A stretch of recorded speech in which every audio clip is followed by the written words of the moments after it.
Prince, मैं शादी के बाद तुम्हारे घर पे नहीं रह सकती। मैंने सोचा पहले क्लियर कर दूं। क्या मतलब? मेरा मतलब ये है कि शादी के बाद मैं तुम्हारे मम्मी पापा के साथ तुम्हारे घर पर नहीं रहूंगी। ये बातें करने के लिए तुमने मुझे अपने घर पे बुलाया है? और वैसे भी शादी के बाद तो लड़कियां लड़कों के घर ही जाती हैं। ठीक है, फिर इस बार रूल चेंज कर देते हैं। शादी के बाद तुम मेरे घर पे रहने आओगे।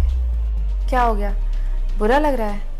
हर बार हम लड़कियां ही क्यों एडजस्ट करें? हमारे लिए ही क्यों हैं सारे रूल्स? एक बार तुम भी फॉलो करके देखो। नहीं, बुरा नहीं लगा, अच्छा लगा ये सुन के। लेकिन शादी के बाद ना मेरी भी कुछ कंडीशंस हैं। मैं जॉब नहीं करूँगा, मैं घर पे रहूँगा। सीरियसली?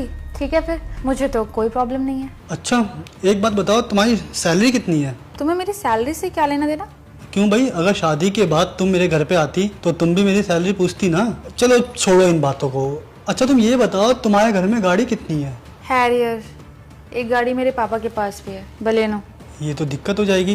तुम एक बात बताओ, अगर शादी के बाद मुझे कहीं जाना पड़ गया तो मैं कौन सी गाड़ी लेके जाऊंगा? तुम्हें गाड़ी की क्या जरूरत है? ये क्या बात हुई यार अंजलि। चलो मान लिया कि शादी के बाद मैं तुम्हारे घर पे रहूंगा, आराम से घर बार देखूंगा, लेकिन किसी काम से फिर भी मुझे जाना पड़ सकता है ना।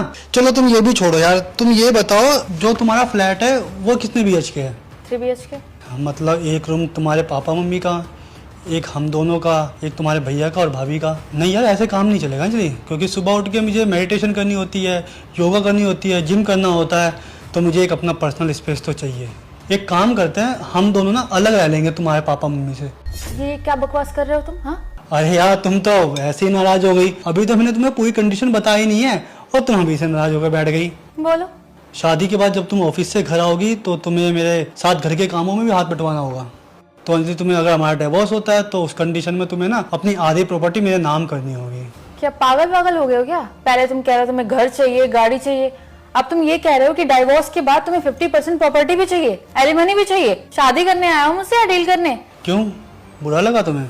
ऑफ कोर्स बुरा लगेगा जब तुम ऐसी फालतू की बातें करोगे। जब लड़कों को देखने के लिए आते हैं ना लड़की वाले, तो यही सवाल पूछते हैं, कितनी सैलरी है, घर में गाड़ी है या नहीं है, कितने BHK का फ्लैट है, क्या काम करते हो, कौन सी कंपनी में करते हो जॉब। 100 सवाल पूछते हैं लड़की वाले आजकल लड़कों वालों से। हमारे समाज के अंदर ना लड़के वालों के अंदर सब कुछ देखा जाता है। मैंने एक चीज़ नोटिस करी है, आजकल ना लड़कियां लड़कों से शादी करने नहीं आती, वो अपनी चॉइस से ढूंढने आती है। अगर गलती से लड़कों की शादी हो जाए एक बार तो बेचारे हाँ में आते रहते हैं बीवी की। और अगर कहीं उनसे एक छोटी सी गलती हो जाए ना तो बीवी क्या बोलती है, डिवोर्स ले लो। फिर वो पूरी जिंदगी बेचारे कोर्ट के चक्कर काटते रहेंगे। तुमने अपना भी टाइम बर्बाद किया और मेरा भी टाइम बर्बाद किया। और तुम क्या मेरे माँ बाप के साथ नहीं रहोगी? मैं तुम्हें अपने साथ नहीं रखूंगा। और थैंक यू कॉफ़ी के लिए, ये कॉफ़ी अच्छी थी, तुम्हारी सोच से भी अच्छी।